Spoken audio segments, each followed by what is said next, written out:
Okay बेटा, next question. तो next part में हम लोग क्या करते हैं बेटा, और क्वेश्चंस करते हैं। तो लास्ट पार्ट में मैंने लास्ट क्वेश्चन में क्या बताया था कि अगर हमें रिएक्टेंट सारे जितने भी रिएक्टेंट अगर हैं, मान लिया एक रिएक्शन है जिसमें 10 रिएक्टेंट है, और अगर वो 10 के 10 रिएक्टेंट पूरे के पूरे खत्म कराने हैं, कि मतलब कि हम चाहते हैं कि उनमें से कोई भी रिएक्टेंट ना बचे, सारा का सारा प्रोडक्ट बन जाए और कोई भी रिएक्टेंट ना बचे, तो उसको करने के लिए हमें रिएक्टेंट जो है हमारे पास 10 के 10, उनके मोल का रेशियो वही लेना पड़ेगा जो उनके कॉफिशिएंट का रेशियो है। ठीक है बेटा। अब एक अगला सवाल करते हैं हम लोग। एक रिएक्शन गिवन है, A + 3B से बन रहा है 5C + 4D। A और B मिलके क्या बना रहे हैं बेटा, C और D बना रहे हैं। ठीक है, A और B मिलके C और D बना रहे हैं। मॉलिक्यूलर मास दे रखा है A का, B का और C का, कितना 100, 50 और 30। 100, 50 और 30, ये तीनों का मॉलिक्यूलर मास गिवन है। हमें बताना है डी का मॉलिक्यूलर मास क्या होगा। डी का मॉलिक्यूलर मास बताना है बेटा हमको। ठीक है, ये हमारा सवाल है। क्वेश्चन वापस बताऊं।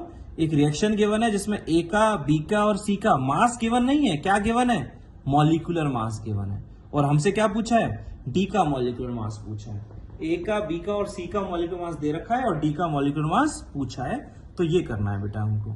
ठीक, कैसे करेंगे बेटा, 3 का ए और बी सी डी का, ए और बी और सी का मॉलिक्यूलर मास दे रखा है, डी का पूछा है, कैसे करोगे। तो बेटा ऐसा करते हैं, मैं पहले तो सबसे पहले इसके रिएक्शन को वापस लिख देता हूं। A + 3B से मिलके बन रहा है 5C और 4D। अच्छा, क्या तुम्हें A कितना दे रखा है, B कितना दे रखा है, C कितना दे रखा है, D कितना दे रखा है, ऐसा कुछ बोला है नहीं। तो ऐसा करता हूं, A के ले लेता हूं मैं 1 मोल और B के ले लेता हूं कितने मोल, 3 मोल। दे थोड़ी रखा है A कितना है, B कितना है, मॉलिक्यूलर मास दे रखा है। मान लिया A मैंने कितना ले लिया, 1 मोल हो सकता, हाँ एक मोल ले लिया, और B कितना ले लिया, 3 मोल। मैंने ये इस टाइप से, इस तरीके से लिए हैं दोनों के मोल्स, जिससे दोनों के दोनों खत्म हो जाएगा। क्योंकि पिछले वाले सवाल में मैंने क्या कराया था कि इनके मोल का रेशियो अगर इनके कॉफिशिएंट के रेशियो के बराबर होगा तो हर रिएक्टेंट खत्म हो जाएगा। तो कॉफिशिएंट का रेशियो 1:3, तो मैंने मोल्स का रेशियो भी क्या ले लिया, 1:3 ले लिया। मैं चाहता तो इसके 2 मोल और इसके 6 मोल भी ले सकता था, मेरी मर्जी। मैं इसके 3 मोल और इसके 9 मोल ले लेता, 1:3। मैं इसके 4 मोल और इसके 12 मोल ले लेता, 1:3। लेकिन मैंने सबसे आसान क्या चुने, इसका 1 मोल और 3 मोल, मतलब जो कॉफिशिएंट था वही चुन लिया मैंने, आसान रहेगा। अच्छा, तुम सोचोगे यार क्यों तुम सिलेक्ट ही वो क्यों कर रहे हो, मोल रेशियो के बराबर ही, मतलब कॉफिशिएंट के रेशियो के बराबर ही क्यों ले रहे हो तुम। वो इसलिए ले रहे हैं क्योंकि हमने पता है हमको कि अगर हमने ऐसा किया तो सारे के सारे रिएक्टेंट क्या हो जाएंगे बेटा, खत्म हो जाएंगे। तो अगर 1 मोल और 3 मोल लोगे तो तुम्हें पता है कि ये भी खत्म हो जाएगा और ये भी खत्म हो जाएगा, और C कितना बन जाएगा बेटा, 5 मोल, और D कितना बन जाएगा बेटा, 4 मोल। क्लियर है। तो इसी तरीके से डाटा मैंने ऐसा चुना जिससे बड़ी आसानी से मैं मोल्स रिलेट कर सकूं। मैंने डाटा इतना अच्छा चुना, सिलेक्ट किया है। जैसे इसका 1 मोल चुना है और इसके कितने चुने, 3 मोल।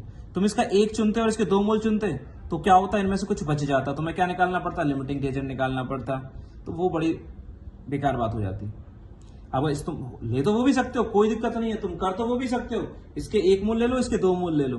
लेकिन इसके 1 मोल और इसके 2 मोल लेने से क्या होगा, इनमें से एक चीज क्या हो जाएगी, बच जाएगी। तो मतलब लिमिटिंग रिएजेंट होगा, एक लिमिटिंग रिएजेंट होगा तो उसे निकालना पड़ेगा, कौन होगा, मोल्स और कॉफिशिएंट का रेशियो निकाल के जो सबसे कम आएगा, फिर प्रोडक्ट बताओगे, तो वो थोड़ा लंबा मेथड हो जाएगा, तो वो करना ही क्यों है। तो मैंने डाटा ही ऐसा चुना है जिस डाटा को देख के हमें पता लगा सके, बड़ी आसानी से हम बता सके कि कोई भी रिएक्टेंट नहीं बचेगा। कोई भी कब नहीं बचेगा, जब इसका 1 मोल लोगे, इसके 3 मोल लोगे, और इसका 1 मोल और इसके 3 मोल से रेट करेगा तो सी के कितने बनेंगे, 5, और डी के कितने बनेंगे, 4। कितनी आसानी से तुमने बता दिया कि अगर इसका 1 मोल लिया और इसके 3 मोल लिए तो सी बनेगा 5 मोल और डी बनेगा 4 मोल। तो सब आज सवाल को आसान करने के लिए मैंने डाटा ही ऐसा चुना है। मैंने जब एज्यूम किया तो इतना आसान एज्यूम किया जिससे क्वेश्चन इजी हो जाए। तो इसका 1 मोल ले लिया, इसके 3 मोल ले लिए, दोनों खत्म हुए, इसके 5 मोल बन गए और इसके कितने मोल बन गए, 4 मोल बन गए। इसके 1 मोल, इसके 3 मोल लेने से इसके 5 मोल बने और इसके 4 मोल बन गए। ठीक है, अब ये बताओ बेटा, इसका कितने मोल लिए थे तुमने, 1। इसका मॉलिक्यूलर मास कितना था, 100। जब मोल्स पता है और मॉलिक्यूलर मास पता है, मोल्स पता है, मॉलिक्यूलर मास पता है, तो मास कैसे आएगा, 100 ग्राम आ जाएगा। क्यों, मोल्स इनटू मॉलिक्यूलर मास। मास कैसे निकालते हैं, नंबर ऑफ मोल्स क्या होते हैं बेटा, given mass upon molar mass. तो मास मैं बार बार बता रहा हूं, मास कैसे निकालते हैं, मोल्स इनटू मोलर मास। मोल है 1, मोलर मास है 100, तो कितने ग्राम आ गया, 100 ग्राम। इसके मोल कितने, 3, मोलर मास कितना है 50, तो 3 × 50 कितना 150 ग्राम, कितना 150 ग्राम। ठीक है, इसका मतलब तुमने ए कितने ग्राम लिया था 100 ग्राम, बी कितना लिया था तुमने 150 ग्राम, और सी कितना बन गया 5 मोल। सी का मॉलिक्यूलर मास कितना है, सी का मॉलिक्यूलर मास कितना है 30, और मोल कितने हैं 5, तो 5 × 5 × 30 150 ग्राम। कितना आ गया 150 ग्राम आ गया। 100 ए का तो मॉलिक्यूलर मास है 100 × 1 100 ग्राम, 50 × 3 150 ग्राम। सी का मॉलिक्यूलर मास है 30, 5 × 1 30 150 ग्राम। ये हुआ। ओके, अब ये बताओ डी का मॉलिक्यूलर मास पता है क्या? नहीं। ऐसे करते हैं, डी का मॉलिक्यूलर मास मान लेते हैं x ग्राम। कितना मान लेते हैं x ग्राम। तो मोल्स कितने हैं बेटा इसके 4, मॉलिक्यूलर मास कितना है x, तो कितना हो गया बेटा ये 4x ग्राम। डी के 4 मोल है, मॉलिक्यूलर मास कितना है बेटा, डी के मोल्स हैं 4, मॉलिक्यूलर मास है x, तो मास कैसे आ गया moles into molecular mass 4 × x, तो 4x ग्राम आ गया। ठीक है, अब ये बताओ बेटा तुमने ए और बी मिलके कितने लिए थे? ए लिया था 100 ग्राम, बी लिया था 150 ग्राम। मतलब तुमने मिक्सचर शुरुआत में कितने ग्राम लिया था? ये 100 ग्राम लिया था, ये 150 ग्राम लिया था। मतलब मिक्सचर कितना ग्राम लिया था तुमने? 250 ग्राम लिया था। कितना लिया था? 100 ग्राम ये लिया था, 150 ग्राम ये लिया था। मतलब तुमने मिक्सचर लिया था 250 ग्राम। इसका मतलब जब भी रिएक्शन आगे बढ़ेगी तो किसी भी समय पर देखोगे तो मिक्सचर का मास कितना आएगा? 250 ग्राम ही आएगा। आएगा नहीं आएगा? क्यों? क्योंकि मास क्या रहता है बेटा? कंजर्व रहता है। तो जब रिएक्शन खत्म होगी तो ए बचा क्या? नहीं। बी बचा क्या? नहीं। ये कितना बन गया? 150 ग्राम। ये कितना बन गया? 4x ग्राम। मतलब 150 plus 4x is equal to कितना? 250। 250 क्यों कर दिया बेटा? हाँ जी, 250 क्यों कर दिया? क्योंकि शुरुआत में तुमने 250 ग्राम लिया था, तो जो रिएक्शन खत्म हो जाएगी, रिएक्शन किसी भी समय पर मास कितना आएगा? 250 ग्राम ही आएगा। तो जब रिएक्शन खत्म हो गई तो ये तो बचा नहीं था, ये बचा नहीं था, ये बन गया था, ये बन गया था, तो इन दोनों को जोड़ा 250 के बराबर रखा। यहां से x क्या आएगा? इस 150 को यहां ले जाओ, 100/4 कर दो, तो कितना आ गया मॉलिक्यूलर मास? 25 ग्राम आ गया। तो जो डी का मॉलिक्यूलर मास है वो कितने ग्राम हो गया? 25 ग्राम। तो बेटा इस वाले क्वेश्चन में भी कौन सा लॉ यूज हुआ है? Law of conservation of mass. अब ये बताओ, अब समझ में आया कि इसका 1 मोल और इसके 3 मोल क्यों चुने? क्योंकि अगर ये 1 मोल और 3 मोल चुनोगे तो दोनों खत्म हो जाएंगे। अगर मान लिया इसका 1 मोल चुनते और इसके 2 मोल चुनते तो इनमें से एक बच जाता, तो जो बच जाता वो जो बन जाते वो उन सबको ऐड करते और टोटल के बराबर रखते। लेकिन इस वाले सब हमने जो डाटा लिया उससे क्या आसानी हो गई? उससे ये आसानी हो गई कि रिएक्टेंट कोई बचा ही नहीं। तो जो शुरुआत में तुमने लिया था 250 ग्राम, रिएक्टेंट का मास वो किसके बराबर हो गया? प्रोडक्ट के मास के बराबर हो गया। 150 प्लस 4x 250 के बराबर हो गया। वापस बताऊं क्या? बहुत आसान है बेटा, बहुत सोचोगे थोड़ा सा समझ में आ जाएगा। ए और बी और सी का मॉलिक्यूलर मास दे रखा है, डी का मॉलिक्यूलर मास निकालना है। Law of conservation of mass लगाया, इसका 1 मोल ले लिया, इसके 3 मोल ले लिए। क्यों लिए? ऐसा लेने से क्या होगा? ऐसा लेने से रिएक्टेंट पूरा खत्म हो जाएगा। तो मैंने ऐसे डाटा चुना जिससे रिएक्टेंट खत्म हो जाए। इसका 1 मोल लिया तो इसके 3 मोल लिए, तो इसके 5 मोल बनेंगे, इसके 4 मोल बनेंगे, बना दिए। मोल्स पता है, मॉलिक्यूलर मास पता है, मास निकाल लिया, इसका x मान लिया। टोटल मास पहले जितना था बाद में भी उतना ही है, बराबर कर दिया, यहां से x निकल गया। ठीक है बेटा, अगले क्वेश्चन पर आते हैं। नेक्स्ट क्वेश्चन पर आते हैं, 2 क्वेश्चन और करेंगे फिर हम लोग खत्म करेंगे आज का लेक्चर। ओके, तो नेक्स्ट क्वेश्चन क्या है बेटा? For the reaction CaO plus CO2 gives CaCO3। एक रिएक्शन हो रही है बेटा, कैल्शियम ऑक्साइड और CO2 मिलकर क्या बना रहे हैं? कैल्शियम कार्बोनेट बना रहे हैं। ठीक है, CO2 क्या है? गैस है, sorry, calcium carbonate is not a gas, it is a solid. हाँ, कैल्शियम कार्बोनेट, लाइमस्टोन जो होता है वो क्या होता है? चूना पत्थर, सॉलिड होता है ना। एक रिएक्शन दे रखी है CaO plus CO2 gas will form CaCO3 solid. ठीक है, हमें बताना है calculate volume of CO2 required at NTP to form 500 gram calcium carbonate. मेरे को 500 ग्राम कैल्शियम कार्बोनेट बनाना है, तो सबसे पहले काम तो है मैं रिएक्शन को वापस लिखता हूं। ठीक है, और अगला काम होता है रिएक्शन को बैलेंस करना। तुम कभी भी मोल्स रिलेट करने मत बैठ जाया करो बिना कुछ देखे। क्या करना पड़ता है? सबसे पहले रिएक्शन को बैलेंस। कैल्शियम एक है, देखोगे तो बड़े ध्यान से, रिएक्शन अपने आप ही क्या है? बैलेंस्ड ही है। ये जो रिएक्शन है वो पहले से ही बैलेंस्ड है, तो कुछ करने की जरूरत ही नहीं है। इसका कितना वेट दे रखा है बेटा? कैल्शियम कार्बोनेट का कितना बनाना है तुम्हें? 500 ग्राम। क्या ग्राम से काम चलेगा या मोल्स निकालने पड़ेंगे? सारे लोग बोलो क्या होगा? मोल्स निकालने पड़ेंगे। तो 500 अपॉन मॉलिक्यूलर मास चेक कर लेना, 100 होगा इसका। तो बेटा कैल्शियम का होता है 40, कार्बन का होता है 12, ऑक्सीजन का 16 होता है, 16 × 3 48 करके देख लेना कितना आएगा, 100 ही आएगा। ठीक है, तो इसका मास था 500 ग्राम। कभी भी मास से काम चलता नहीं है, तो मेरा अप्रोच हमेशा क्या रहता है, जो भी कुछ दे रिएक्टेंट और प्रोडक्ट का, उसे क्या बदल लो, मोल्स बदल लो। तो 500 ग्राम दे रखा था वजन, तो मैंने उसके मोल्स निकाल लिए, कितने, 5 मोल। और किसका वॉल्यूम बताना है, CO2 का। किस पर, एनटीपी पर। तो पहले मैं वॉल्यूम नहीं बताऊंगा, पहले मोल्स ही बता पाऊंगा। इसकी कोफिशिएंट देखो 1, इसका कोफिशिएंट देखो 1, मतलब ये 1 मोल बनता है 1 मोल CO2 से, मतलब 1 मोल CaCO3 बनता है किससे, 1 मोल CO2 से। उल्टा रिलेट कर रहा हूं बेटा अब मैं, एक ही बात है, रिएक्टेंट को प्रोडक्ट से रिलेट करते हो तो दूसरी तरीके से बोल लो, प्रोडक्ट को रिएक्टेंट से रिलेट कर लो। ये 1 मोल कितने मोल से बनता है, 1 मोल से। कैसे पता लगा, कोफिशिएंट को देख के, कोफिशिएंट 1 है, 1 है, मतलब ये 1 मोल CaCO3 बनता है 1 मोल CO2 से। 1 मोल बनता है 1 मोल से, मोल कितने लेकिन बेटा 5। तो जब 1 मोल 1 मोल से बनता है तो 5 मोल कितने से बनेगा, बताओ, 5 मोल से ही बनेगा।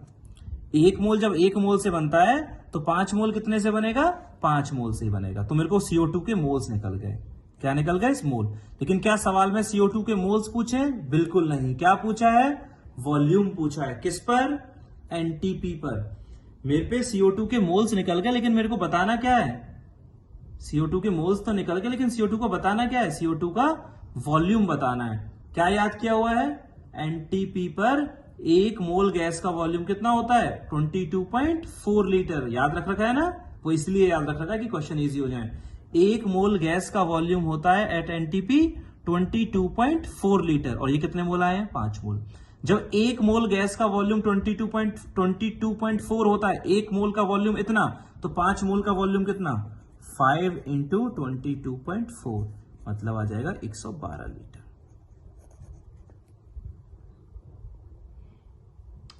क्लियर है। जब 1 मोल का वॉल्यूम होता है 22.4 लीटर, 1 मोल गैस का वॉल्यूम, तो 5 मोल गैस का वॉल्यूम कितना होगा, 22.4 से क्या कर दिया, मल्टीप्लाई कर दिया। क्लियर है। अगले क्वेश्चन पर आते हैं, ये लास्ट क्वेश्चन है, फिर हम लोग खत्म कर रहे हैं। ठीक, हाँ, लास्ट क्वेश्चन क्या है, 3 moles of Na2CO3 is reacted with 6 moles of HCl solution, find out the volume of CO2 produced at STP। CO2 का वॉल्यूम बताना है एट STP। ठीक है, और ये रिएक्शन गिवन है Na2CO3 प्लस HCl। तो सॉल्यूशन देख लेते हैं हम लोग क्या होगा। एक रिएक्शन भी गिवन है, और रिएक्शन क्या दे रखी है, Na2CO3 प्लस HCl, NaCl बन रहा है, CO2 बन रहा है और H2 बन रहा है। ठीक, हाँ बेटा, सबसे पहला काम क्या होगा, रिएक्शन को बैलेंस करना। क्लोरीन 1 है, सोडियम 2 है बेटा, तो 2 लगा दिया, हो गया। क्लोरीन 2 हो गया यहां पर, तो 2 यहां लगा दिया। हाइड्रोजन 2 है, हाँ 2 है। ऑक्सीजन अब 3 है, 2 और 1 3 है, बिल्कुल बैलेंस हो गई, अपने आप ही हो गई। ठीक है, क्या बताना है, इसके कितने मोल दे रखे बेटा, मैं इसी के नीचे कर रहा हूं। इसके दे रखे 3 मोल, और HCl के 6 मोल। सोडियम कार्बोनेट के दे रखे हैं 3 मोल, और HCl के कितने दे रखे हैं, 6 मोल दे रखे हैं। सोडियम कार्बोनेट के 3 मोल और HCl के 6 मोल। क्या बताना है, CO2 गैस का वॉल्यूम बताना है। किस पर, STP पर। किस पर, STP। और मैं मान के चल रहा हूं STP और NTP क्या है, सेम। मैंने बोला STP और NTP को भी सेम लेके चल सकते हैं, कोई फर्क नहीं पड़ता है ना। इसके 3 मोल है, इसके 6 मोल है। किसका मोल्स बताना है, किसका वॉल्यूम बताना है, CO2 का। बेटा इस रिएक्शन में कितने रिएक्टेंट हैं, अब तुम्हें रिएक्टेंट का अमाउंट दे रहा, प्रोडक्ट का अमाउंट पूछा है, क्या निकालना पड़ेगा, लिमिटिंग रिएजेंट निकालना पड़ेगा, क्योंकि मेरे को पता नहीं है प्रोडक्ट इसके अकॉर्डिंग बनाओ या इसके अकॉर्डिंग बनाओ। कैसे निकालते हैं, मोल्स अपॉन कोफिशिएंट। कोफिशिएंट कितना है, 1, तो 3/1 3, 6/2 3।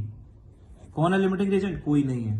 रेशियो बराबर आ जाता है, तो मैंने क्या बोला था, एक सवाल कराया था, अगर रेशियो बराबर आ जाए तो दोनों के दोनों रिएक्टेंट ही क्या हो जाएंगे, खत्म हो जाएंगे, हो जाएंगे। तो चाहे इससे रिलेट कर लो, चाहे इससे रिलेट कर लो, बात तो क्या पड़ेगी, एक ही पड़ेगी। मैं इससे कर रहा हूं, इसका कोएफिशिएंट कितना है, 1, इसका कितना है, 1। इसका मतलब क्या हुआ, इसका मतलब क्या हुआ कि 1 मोल Na2CO3 से क्या बनता है, 1 मोल CO2 बनती है। ठीक है बेटा, दिख रहा है यहां पर, 1 मोल Na2CO3 से 1 मोल CO2, 1 मोल से 1 मोल, मोल कितने लेकिन बेटा इसके 3, तो 1 से अगर 1 बनता है तो 3 से कितना बनेगा, ऑब्वियसली 3 ही बनेगा। तो 1 मोल से 1 मोल बनता है तो 3 मोल से कितना CO2 बनेगा बेटा, 3 मोल ही बनेगा। 1 मोल से 1 मोल तो 3 मोल से 3 मोल। क्या मोल्स पूछे हैं या वॉल्यूम पूछा है, वॉल्यूम पूछा है। किस पर, एसटीपी पर, एनटीपी पर, ठीक है। तो क्या करोगे, क्या करोगे बेटा, जब 1 मोल का वॉल्यूम याद कर रखा है 22.4 लीटर, तो 3 मोल का कितना हो जाएगा, 3 इंटू 22.4 आ जाएगा 67.2 लीटर। 1 मोल का वॉल्यूम 1 मोल से 1 मोल बनता है तो 3 मोल से 3 मोल बनेगा। मोल्स पूछे नहीं थे CO2 के, वॉल्यूम पूछा था एनटीपी या एसटीपी। 1 मोल का वॉल्यूम 22.4 लीटर तो 3 मोल का वॉल्यूम 3 इंटू 22.4 लीटर, 67.2 लीटर। ठीक है बेटा। अब मैं क्या करूंगा, आज एक असाइनमेंट भी दूंगा, तो उस असाइनमेंट को तुम करोगे और फिर हम उसके डाउट्स डिस्कस करेंगे, कल सॉल्यूशन में बना के भेजूंगा। तो सबसे पहले आज काम क्या होगा, जो मैंने आज पढ़ाया वो बेटा अच्छे से पढ़ लेना। जिसको मैं कह रहा हूं बेटा समझने की कोशिश करना, बहुत आसान सा चैप्टर है, तब भी नहीं आ रहा है कोई बात नहीं, हम क्वेश्चंस इतने सारे कर रहे हैं कि अपने आप आज नहीं तो कल अपने आप ये चीजें समझ में आ ही जाएंगी। क्योंकि मैं बोल रहा हूं, हर बच्चे को बोल रहा हूं कि जिसको भी थोड़ा बहुत डिफिकल्ट चैप्टर लग रहा है, कुछ दिनों बाद बिल्कुल नहीं लगेगा, सबसे आसान चैप्टर लगेगा। लेकिन बस तुमसे मैं क्या मांग रहा हूं, तुमसे मैं मांग रहा हूं कि तुम वीडियोस को अच्छे से देखो और क्या करो, जो मैं असाइनमेंट दूं प्रॉपरली उसे करो। ठीक है, मैं आज असाइनमेंट भेजूंगा, उसको तुम्हें सॉल्व करके देखना है। हर बच्चे को हर एक क्वेश्चन ट्राई करना है, ध्यान रखना। देखो मान लिया उस असाइनमेंट में 10 सवाल हैं, तुमसे पहला नहीं हो रहा, दूसरा नहीं हुआ, मान लिया तीसरा नहीं हुआ, तो डिस्करेज नहीं होना है ना, बुरा नहीं लगाना यार ये हो क्यों नहीं रहा, ऐसा हुआ कि भाई 1 2 3 नहीं हो रहा है तो तुमने छोड़ ही दिया, यार मेरे से तो कुछ हो ही नहीं रहा, मैं कर ही नहीं रहा। हो सकता है बेटा ये तुम्हारे काम भी आएगा ये सारी चीजें। होता क्या है, कभी कभी जब तुम्हारा मेन एग्जाम होगा तो शुरुआत के 3-4 सवाल नहीं आए तुमको, तो ना कॉन्फिडेंस लूज नहीं करना होता। ये नहीं सोचते यार शुरुआत के आ ही नहीं रहे, यार अब क्या करूंगा मैं। हो सकता है कि 3-4 सवाल इतने कठिन बना दिए और उसके बाद बहुत आसान से क्वेश्चन हो, तो होता क्या है, हम जब पहले ही डिस्करेज हो जाते हैं, हम पहले ही यार कॉन्फिडेंस लूज कर देते हैं कि यार हो ही नहीं रहा, तो हम जो आसान सवाल थे पीछे के हम उनको भी नहीं कर पाते हैं। सारा खेल कॉन्फिडेंस का ही है। अगर कॉन्फिडेंट रहोगे तो हो जाएगा, कॉन्फिडेंट अगर तुम रहोगे तो आसानी से तुम चीजों को सॉल्व कर सकते हो, है ना। लेकिन जैसे ही तुम्हारा कॉन्फिडेंस खत्म हुआ तो जो आसान चीजें थी तुम उन्हें भी नहीं कर पाओगे। ठीक है, तो be focused, be confident, be focused, आराम से चीजें होती चली जाएंगी। तो प्लीज जो मैं असाइनमेंट दूं उसे कर लेना। ठीक है, थैंक यू।